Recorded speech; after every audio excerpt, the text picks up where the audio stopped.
ରହି ହସୁଥିବା ଏବଂ ଉତ୍ସାହିତ ଭାବରେ କଥାବାର୍ତ୍ତା କରୁଥିଲା। ଶିକ୍ଷାର୍ଥୀଙ୍କୁ ଦେଖିଲା। କିଛି ଶିକ୍ଷାର୍ଥୀ ବାରଣ୍ଡାରେ ଖେଳୁଥିଲେ ଓ କିଛି ଜଣ ସାଙ୍ଗ ହୋଇ ପାହାଚ ଉପରେ ବସି କୌଣସି ଏକ ବହି ଉପରେ ଆଲୋଚନା କରୁଥିଲେ। ଠିକ୍ ସେତିକିବେଳେ ସେପାଳି ଦେଖିଲା 4 ଜଣ ସିନିୟର ଶିକ୍ଷାର୍ଥୀ ତା ଆଡ଼କୁ ଅଗ୍ରସର ହେଉଛନ୍ତି। ସେ ସେମାନଙ୍କୁ ଦେଖି ଆହୁରି ନର୍ଭସ ଅନୁଭବ କରୁଥାଏ ଏବଂ ଭାବିଲା ସିନିୟର ଛାତ୍ରମାନେ। ଆରେ ତୁମର ନାମ କ'ଣ? ମୋ ନାଁ ସେଠାଳି। ତୁମେ ଏତେ ଡରୁଛ କ'ଣ ପାଇଁ? ଆଜି ମୋର ସ୍କୁଲରେ ପ୍ରଥମ ଦିନ, ସେଥିପାଇଁ ମୋତେ ଟିକେ ଡର ଲାଗୁଛି। ତୁମେ ପରା କାହାକୁ ଚିହ୍ନି ନାହଁ? ତୁମେ ଏକୁଟିଆ ଏଠି କ'ଣ ପାଇଁ ଛିଡ଼ା ହେଇଛ? ମୁଁ ସ୍କୁଲକୁ ପ୍ରଥମ ଥର ପାଇଁ ଆସିଛି, ସେଥିପାଇଁ କାହାକୁ ଚିହ୍ନି ନଥିବାରୁ ମୁଁ ଏକୁଟିଆ ଏଠି ଛିଡ଼ା ହୋଇଛି। ହଉ ଠିକ୍ ଅଛି, ତୁମେ ଆମ ସହିତ ଆସ, ସମସ୍ତଙ୍କ ସହ ଚିହ୍ନେଇ ଦେବ। ତମର କେତେ କ୍ଲାସ୍ ଜାଣିପାରିଲି ନାହିଁ? ମୋର 9। ଆଉ ଆପଣମାନଙ୍କର? ଆମର 10। ଓ ତାହେଲେ ତମେମାନେ ମୋର ସିନିୟର ଭାଇ। ହଁ। ତୁମେ ପରା କାହାକୁ ଚିହ୍ନି ନାହଁ? ଚାଲ ତୁମ କ୍ଲାସକୁ। ହଉ ଠିକ୍ ଅଛି।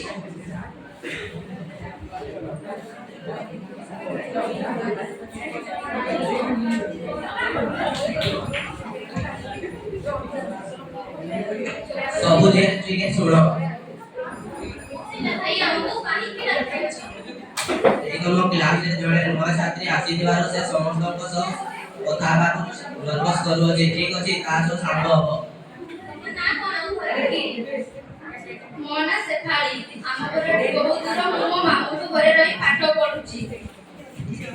ଆଚ୍ଛା, ତମେ କୋଉ ସହରରୁ ଆସିଛ ନା ଗାଁରୁ ଆସିଛ? ମୁଁ ଗାଁରୁ ଆସିଛି। ତାହେଲେ ଗାଉଁଲି। ତମେ ଆଗରୁ କୋଉ ସ୍କୁଲରେ ପାଠ ପଢିଛ? ଆମ ଗାଁ ସ୍କୁଲରେ। ଚାଲ ବସା, ଏଇ ଗାଉଁଲିଟା ସହ କଥା ହେଇ ଆମର କ'ଣ?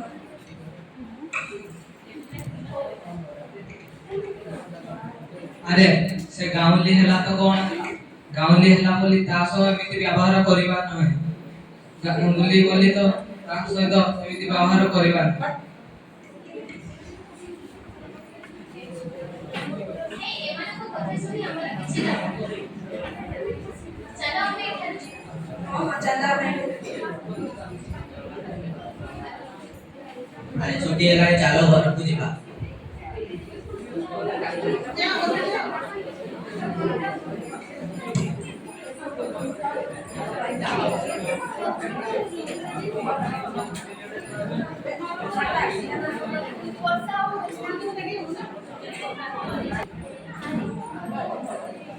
ତମେ ମଝିକୁ ଆସୁନ।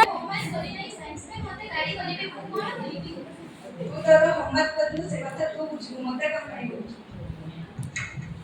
ଶୁଣ, ତମେ ମୋ ସାଇନ୍ସ କପି ନେଇ ମ୍ୟାମକୁ ଦେଖେଇ ଦିଅ। ମୁଁ ମ୍ୟାମକୁ କହିବି କି ମୁଁ ହୋମୱାର୍କ କରିନି। ସତରେ? ହଁ ସତ। Thank you so much ବନ୍ଦିନୁ।